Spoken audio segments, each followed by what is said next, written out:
우리는 인간에 대한 오해, 어쩌면 그 이상으로 하나님에 대해서 오해하는 일들이 많습니다. 인간의 기준과 잣대로 하나님을 판단하는 거죠. 거대한 바다 같은 하나님을 한 컵에 바닷물을 떠서 그것이 하나님이라고 착각하는 경우가 많은 겁니다. 인간의 정의의 기준으로 하나님의 공의를 판단하는 것도 마찬가지입니다. 구원에 대한 것도 그렇죠. 인간적으로는 선한 사람, 착한 일을 한 사람은 구원받고 천국 가야 하지만 그렇지 않죠. 예수 그리스도로 믿어야 구원받습니다. 하나님에 대한 오해를 풀기 위해서는 하나님 자체인 말씀으로 돌아가는 수밖에 없습니다. 하나님에 대한 대표적인 오해 한 가지를 풀고 가려고 합니다. 하나님은 편애하시는 분입니다. 하나님은 편애하시는 분이에요. 시편 103편 8절로 여호와는 긍휼이 많으시고 의대로우시며 노하기를 더디하시고 인자하심이 풍부하시도다. 하나님은 사랑이시기 때문에 긍휼이 많고 은혜로우시고 노하기를 더디하시고 인자하심이 풍부하신 분이죠. 자, 그런데 그 하나님께서는 아버지가 자식을 긍휼히 여김같이 여호와께서 자기를 경외하는 자를 긍휼히 여기시나니 자기를 경외하는 자를 긍휼히 여기십니다. 하나님의 아들, 딸들을 먼저 챙기시는 분이에요.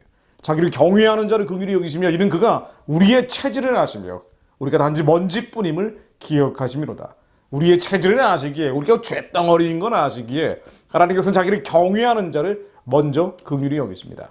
시편 111편 5절로 여호와께서 자기를 경외하는 자들에게 양식을 주시며 경외하는 자들에게 양식을 주십니다. 그의 언약을 영원히 기억하시리로다. 그가 그들에게 문나라의 기업을 주사 자기를 경외하는 자들에게 문나라의 기업을 주사 그가 행하시는 일의 능력을 그들에게 알리셨도다.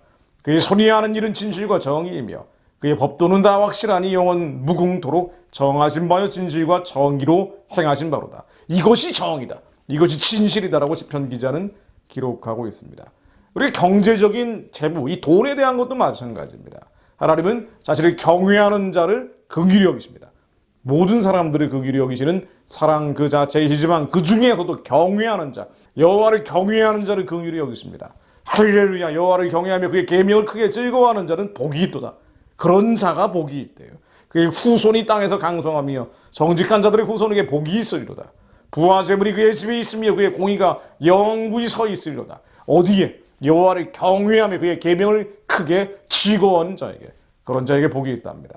하나님의 경제적인 보상도 흔히 세상 사람들이 얘기하는 동일노동 동일임금이 아니죠. 똑같은 일을 했기 때문에 똑같은 돈을 받는 것이 아닙니다. 사실 경외하는 자를 편애하시는 분이 하나님이시기 때문입니다.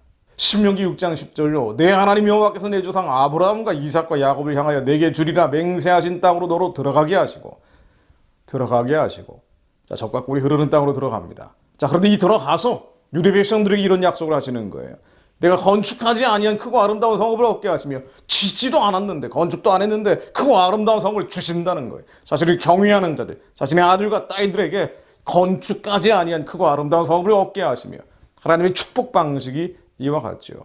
하나님이 경외하는 자, 하나님이 두려워하는 자에게 건축하지 아니한 크고 아름다운 성읍을 얻게 하십니다. 내가 채우지 아니한 아름다운 물건이 가득한 집을 얻게 하시며 물건을 채우지도 않았는데 물건도 안 채운 아름다운 집을 주신다는 겁니다. 내가 파지 아니한 우물을 차지하게 하시며 파지도 않았는데 노력도 안 했는데 하나님이 주신다는 거예요. 하나님의 축복은 이와 같습니다. 자신을 경외하는 자, 자신을 두려워하는 자들에게 파지도 않은 우물을 차지하게 하십니다. 내가 심지 아니한 포도원과 감람나무를 차지하게 하사 내게 배불리 먹게 하실 때 그렇게 배불리 먹게 하신대요.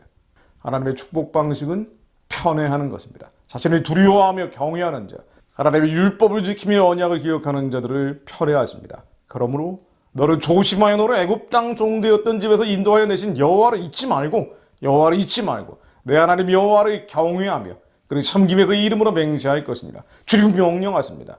그렇게 여호와를 잊지 마라. 여호와를 경외해라. 여호와를 섬겨라. 여호와의 이름으로 맹세할 것이니라.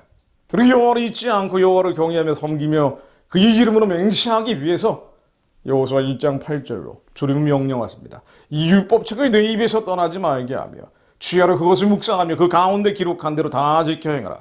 그리하면 내 길이 평탄하게 될 것이라. 내가 형통하리라.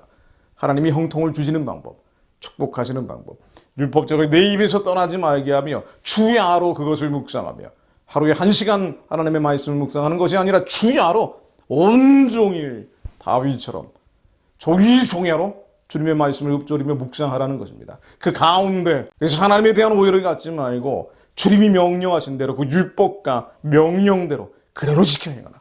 그리하면 내 길이 평탄하게 될 것이라. 내가 형통할 것이다. 하나님, 저희들이 주님의 말씀을 저희들 입술에서 떠나지 않는 자들이 되기를 원합니다.